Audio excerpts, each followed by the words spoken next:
Halo Sobat Kampuspedia, kembali lagi di channel YouTube kami yang akan menyediakan info-info bermanfaat untuk kita semua. Kali ini kita akan bedah prospek kerja atau Baper Saintek Edition Part 1. Untuk kalian mahasiswa Saintek, tonton videonya sampai akhir. Jurusan Statistik.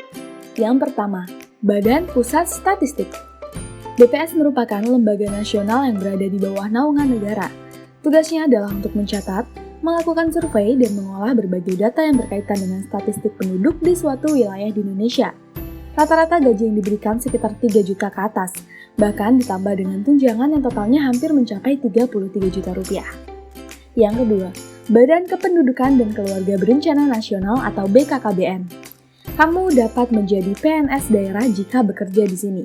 Tugasnya berupa melakukan survei, perhitungan sekaligus pengolahan data penduduk, dilakukan pada data seluruh penduduk di Indonesia yang terbagi dan terkategorisir dalam sub-wilayah. Gaji yang diberikan juga sangat terjamin, yakni 4 juta sampai 8 juta rupiah per bulan dan belum termasuk tunjangan. Yang ketiga, dosen ilmu statistik. Bagi kalian yang memiliki cita-cita atau harapan untuk menjadi seorang guru atau pengajar, bisa memilih profesi sebagai dosen, khususnya bagi para lulusan ilmuwan statistika.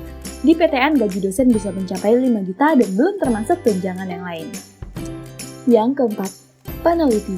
Bekerja sebagai seorang peneliti, ahli statistika mengambil sampel, menganalisa hingga membuat sebuah laporan dan mempublikasikan sebuah karya. Gaji seorang peneliti tentu sangat besar sebab memiliki kinerja dan tanggung jawab besar. Seorang peneliti mendapatkan gaji mulai 4 juta hingga 6 juta rupiah per bulan. Yang kelima, konsultan atau jasa statistika. Kamu bisa menjadi seorang freelance konsultan statistika yang bekerja sesuai permintaan klien. Gaji yang ditawarkan tentu bervariasi tergantung kesepakatan antara kamu dan klien. Rata-rata gaji konsultan di bidang ini yaitu sekitar 6 juta per bulan. Yang keenam, perbankan. Lulusan statistika bisa bekerja di lembaga perbankan dan posisi kerjanya pun sangat strategis dan penting karena harus berhadapan dengan berbagai data rumit. Rata-rata gaji yang didapatkan oleh pegawai bank yaitu sekitar 5 juta per bulan tergantung jabatan dan tanggung jawab kamu. Pekerjaan ilmu statistik biasanya dapat bekerja di BUMN dan perusahaan swasta dan membuka kelas konsul. Jurusan Teknik Geodesi. Yang pertama, Badan Informasi Geospasial. Menentukan bagaimana cara pembuatan peta dasar, melihat langsung ke laut, survei ke udara, survei di darat, penyusunan rancangan undang-undang informasi geospasial, dan masih banyak yang lainnya. Kamu bisa mendapatkan gaji pokok sebesar 3 juta sampai 5 juta rupiah ditambah berbagai jenis tunjangan. Yang kedua, Dinas Topografi Angkatan Darat. Dinas Topografi Angkatan Darat bekerja di bawah TNI. Bertugas pokok menyelenggarakan penyediaan dan penyajian informasi geografi atau medan wilayah Kodam dalam bentuk pembaharuan peta topografi, data dan analisa medan, serta pembuatan produk topografi lainnya. Gajinya berkisar 3 juta sampai 7 juta rupiah per bulan. Yang ketiga, Dinas Tata Kota dan Bangunan.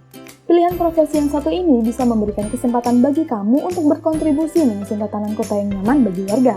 Salah satu tugasnya yaitu perumusan kebijakan perencanaan, pembinaan, dan bimbingan serta perizinan sesuai dengan kebijakan yang ditetapkan oleh kepala daerah atau wali kota. Gajinya berkisar 4 juta sampai 7 juta rupiah per bulan. Yang keempat, Teknisi Tambang, Minyak, dan Material. Teknisi tambang, minyak, dan material bertanggung jawab dalam upaya pencarian dan pengolahan minyak bumi dan gas alam, pengembangan material baru seperti logam dan keramik, serta pengembangan teknologi pengolahan. Gaji yang didapat berkisar 4.500.000 sampai 10 juta per bulan. Yang kelima, ahli pemetaan atau kartografer. Peta yang dibuat oleh seorang kartografer dapat menunjukkan berbagai hal, seperti batas wilayah, elevasi, sumber air, dan penampakan geologi seluruh tempat. Gajinya berkisar 4 juta sampai 6 juta rupiah per bulan. Yang keenam, Quality Assurance and Quality Control. Quality Assurance berperan dalam menjamin kualitas, sementara Quality Control sebagai pengendali kualitas atas suatu produk yang dihasilkan perusahaan. Gajinya berkisar 3.500.000 sampai 5 juta rupiah per bulan. Jurusan Ilmu Teknik Geodesi dapat bekerja di Lembaga Penerbangan dan Antariksa Nasional, Badan Pertahanan Nasional, lembaga riset, dan bisa berkarir di instansi TNI. Jurusan Ilmu Keperawatan. Yang pertama, Teknisi Radiologi Medis. Teknisi radiologi medis adalah orang yang mengoperasikan peralatan medis yang berkaitan dengan radiasi seperti ronsen, CT scan, MRI, dan sebagainya. Gajinya berkisar 3 juta sampai 5 juta rupiah per bulan. Yang kedua, perawat.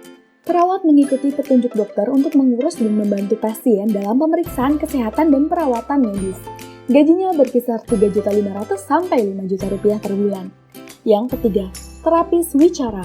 Terapis wicara bisa menawarkan pelayanan kesehatan di bidang bahasa, bicara, suara, irama atau kelancaran komunikasi dan menelan guna meningkatkan kesehatan seseorang akibat gangguan atau kelainan anatomis, fisiologis, psikologi, dan sosiologis.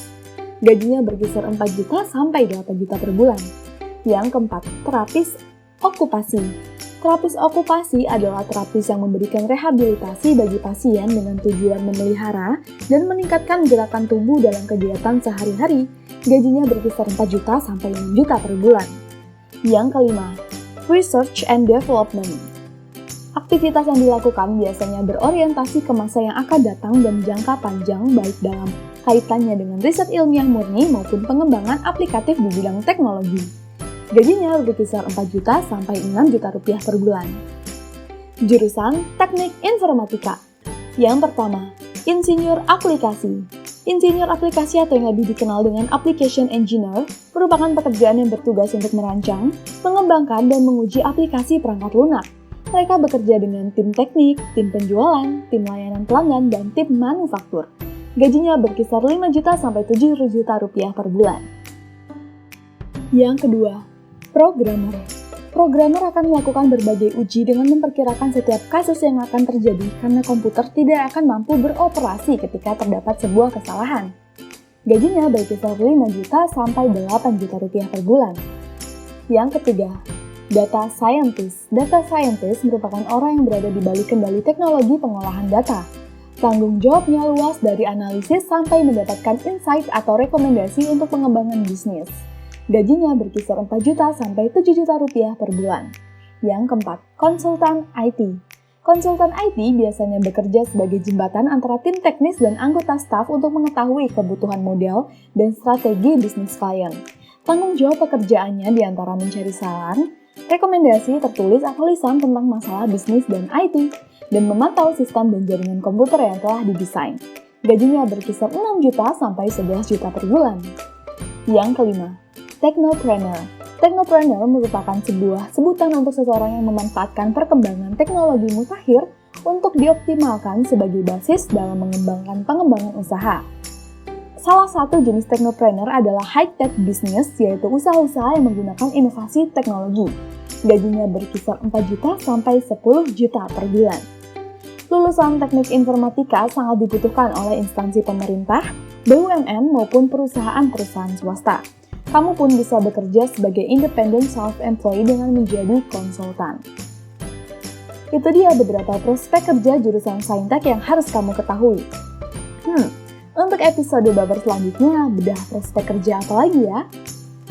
Kalau kamu ngerasa bahwa channel Kampuspedia bermanfaat, kamu bisa like, komen, dan subscribe channel ini dan jangan lupa untuk memfollow Instagram, Facebook, LinkedIn, Twitter, dan OA lain Kampuspedia.